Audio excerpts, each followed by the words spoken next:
warm welcome to Joburg Today, where we bring you the 411 on what's hip and happening on your local streets of the City of Gold. I'm your host, Riley Hlaganipho-Sakwe. The announcement of a new prehistoric human-like species, Homo Naledi, found in our own backyard made headlines this year. The story of discovering more than 1,500 fossil bones in the Rising Star cave system once again shone the prehistoric fossil spotlight bright on the Cradle of Humankind. The Rising Star cave in the Cradle of Humankind near Johannesburg. About 2 years ago, a group of uniquely qualified scientists rose the fossil origins of another hominid star to the surface. It all started with two recreational cavers venturing into the dark zone of the well-known Rising Star cave, discovering the Naledi chamber. Like I said, at the time I was doing auditing, I was caving basically every single weekend. On the night when we actually found the fossils, it was really exciting to find a new section of the cave. When it came to the actual bones, well, we had no clue how important the discovery was. That's it. This discovery resulted in a chain of events and scientific findings that even award-winning and internationally renowned paleoanthropologist Professor Lee Berger considers amazing. I think the Rising Star discovery on a scale of 1 to 10 would have to go to 11. Because it's got everything that someone like me has searched for their entire lives. It's got fossil hominids, which people like me don't find typically, and yet it doesn't just have one or two or a skeleton, more than 1,500 remains and more to be found. It's got everything represented that you could find in a body in multiple ages with males and females, and then it's in this extraordinary circumstance, something that I certainly thought I would never be involved with, the study of deep behavior in a primitive hominid, because it does appear that they were using this chamber to deliberately dispose of their dead. We were not sophisticated at that stage. Shortly before the official announcement of the first research results related to the discovery, the media visited the area, learning how a new prehistoric species was added to humankind's family tree. Which you can see the type of entrance. I saw an announcement, or a call rather, on Facebook that was for a kind of skinny scientist. I needed people with an incredible expertise that very few people have. They had to be first physiologically appropriate. They had to be able to get to a 17.5 centimeter slot. They then had to have archaeological or paleontological skills with degrees behind it. We set up over 3 kilometers of cables throughout the system with cameras, so at all the difficult, dangerous spots in the cave, so that from outside we could monitor anybody going in and out the cave. We also set up cables for telephones, so you could literally get to a point in the cave and pick up a phone, speak to people outside and say, I've arrived safely at this point. 1 month after actually physically going in and staring down that chute and seeing the final pictures, and these 60 incredible people with these underground astronauts and all of these other explorers were inside of that chamber recovering fossils. We were very fortunate to be working in fairly loose soil that we were able to essentially brush the sediment away from those bones. We had to be very careful with them because within a relatively moist environment, they're somewhat wet, and so it's very easy to actually mark them. To have to bring those bones in good condition back to the surface was very difficult, and one that we managed by a lot of packing with bubble wrap into plastic boxes, then putting them into gear bags that we then sort of semi-inflated with air, and then just very, very carefully moving them person to person. The chute is definitely the most challenging. It goes down to only 18 centimeters vertically. Now, when you're going down it, it's relatively easy. because gravity kind of pulls you down. Getting out of it, much more challenging. You have to work against gravity through a very tight spot. And then once we actually got into the excavation process and I brought up the first material was really exciting. When we got into the cave, within 2 days, we realized that there were more than one individual. By the end of the week, it was the richest hominid site ever discovered in southern Africa, really on the continent of Africa. And by the end of 21 days, it was unbelievable. In another unprecedented move, the world was continuously updated on the expedition, and the process of analysis was opened to as many as possible scientists. Through our videos on YouTube, through our interviews, through tweeting, through our blogging, we were able to get out to millions of people worldwide. We wanted you and the public to be there with us in this exciting time when young scientists and explorers were taking life and death risks to pull these fossils out of the ground.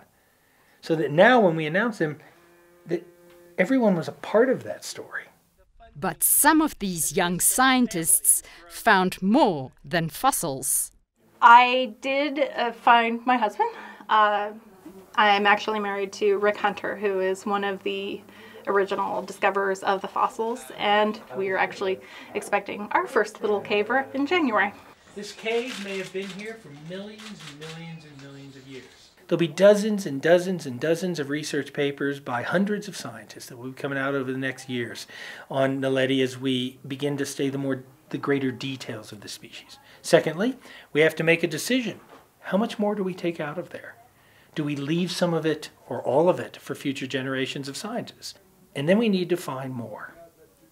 This cannot be an isolated incident.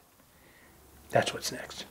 Who knows? Maybe one of these days, another prehistoric fossil star can rise from this cave. Marise de Klerk, Joburg Today.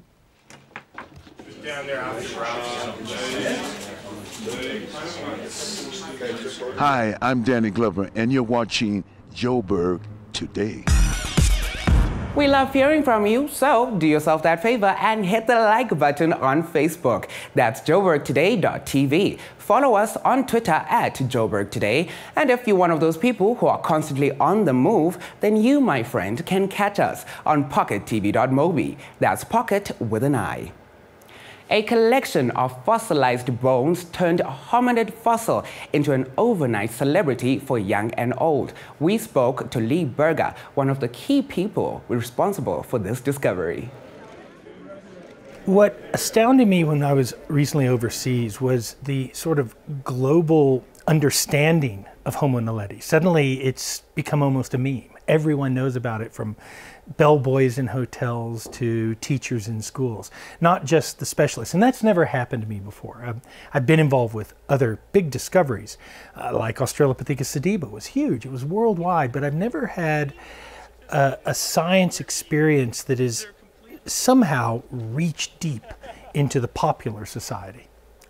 I was blown away by the interest people had in Homo Naledi. To watch almost 50,000 people journey out to Maripang to visit, a large number of them foreign tourists. Furthermore, it also is good for us as a university. Here we are doing front page world-class science here in Africa by African scientists here. That I'm very proud of. Homo Naledi and the scientists involved also attracted a lot of criticism since the announcement of the researchers' findings. Some people make a mistake in thinking that science is a fixed idea. It's not. We put forward hypotheses. Those are educated guesses based upon the evidence that we presented. Other scientists will now test those hypotheses. We'll continue to test our own hypotheses. Over time, we may adapt and change. So what look like people disagreeing with us are generally just first responses to the reading of the paper and their opinions about our hypothesis. So the disagreements that are appearing so far, remember they've only appeared in the media so far. So they're not yet real scientific disagreements. Those are going to occur in the scientific literature. But those that seem to be emerging are some scientists think that what we found is a primitive Homo erectus. Now, that's a very subtle argument because that's kind of what we're saying too. We're saying Homo naledi is at the base of the Homo genus. What they're saying is it might not be different enough to be a different species. It just might be a primitive version of one we already know, erectus. That's actually a semantic argument. And then there is still the issue of dating Homo naledi. Not for a night out, but determining the age of the fossils. The difficulty we had in dating the Homo naledi deposit is that it's almost utterly unique. We've never seen anything like that. That has required us to be very creative in the methods that we use. I would suspect we might be in a position to estimate an age of the deposition of those skeletons perhaps as early as the middle of next year. So I can assure you this. We're not going to come out with a date lightly. When we come out with a date, I would like it to have at least 3 independent methods, and that is going to take a little bit of time and a little bit of effort. I can also assure you that practically every paleoanthropologist that we can grab or anyone involved in geophysics and dating in this country is involved in this project. Everyone wants to be involved. And in the meantime, Professor Berger says scientists are hard at work studying new discoveries. Marise de Klerk, Joburg Today. I'm John Terode and you're watching Joburg Today. One of the best ways to explore the outdoors is via cycling, and the Cradle of Humankind possesses the perfect place for you to explore.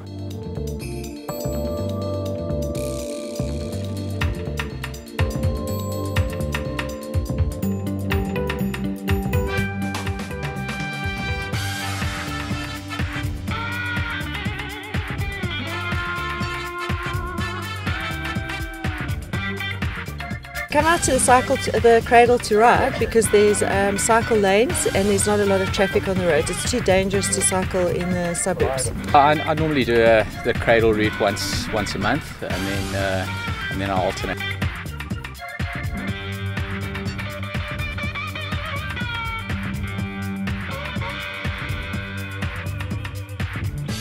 Obviously, it's a little bit keeping fit, but it's really pretty. It's nice to spend some time in this environment. It's really, really pretty out here. I feel safe. So out of the Cradle is fantastic. It's out in nature, it's nice and quiet, it's got your cycle lanes, most of the traffic is pretty respectful as well.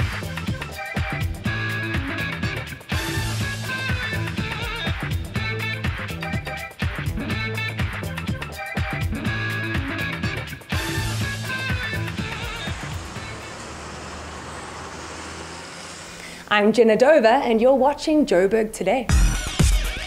And that, unfortunately, brings us to the close of today's show. But be sure to check out our playlist to see what's hip and happening in and around your beautiful city.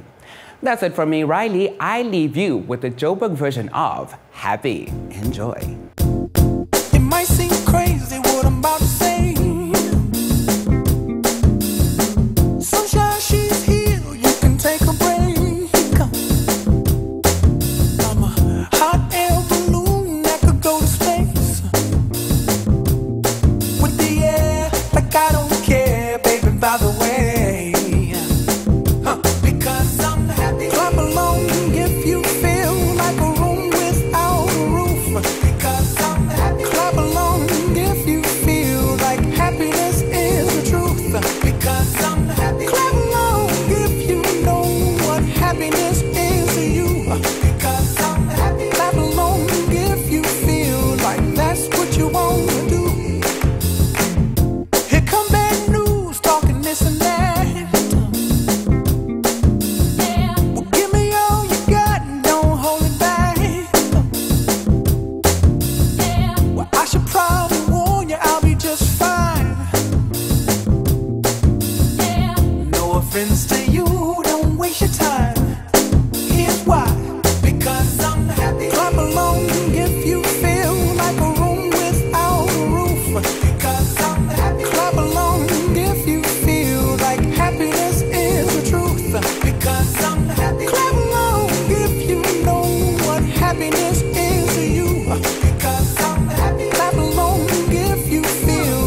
what you wanna do. Bring me down, can't none bring me down. The love is too high to bring me down, can't none bring me down. I said.